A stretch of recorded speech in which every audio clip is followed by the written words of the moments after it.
This is no ordinary school in Japan. It's North Korean. Established a year after the Second World War, 600 Korean students study here. Almost half of them are of North Korean descent. When Japan colonized Joseon more than 70 years ago, the people there migrated to Japan, and some were forced to move and do excruciating work at coal mines and installing railways. High school tuition fees here cost around $320 a month for each student. While North Korea distributes money to help offset these fees, it leaves a shortfall. In 2010, Japan's Democratic Party began a tuition subsidy scheme. But in that same year, North Korea launched an artillery attack on a South Korean island, and the application process for Korean schools in Japan was temporarily suspended.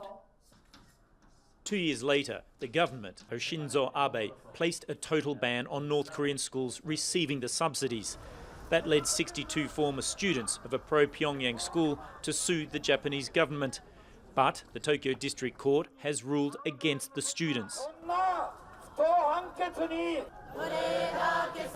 I am outraged and sad. It was an unforgivable ruling that was made because of political pressure, and it encourages discrimination.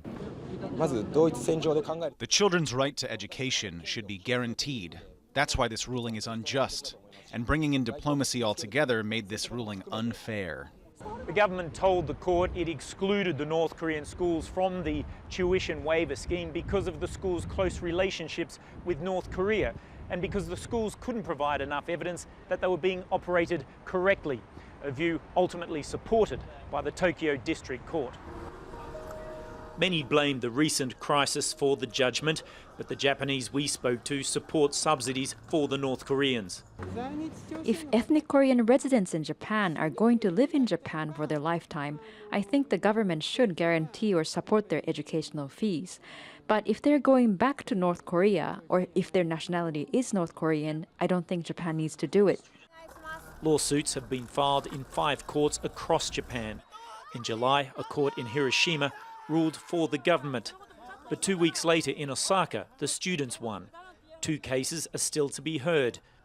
The students in Tokyo say they will launch an appeal against the ruling. Craig Leeson, Al Jazeera, Tokyo.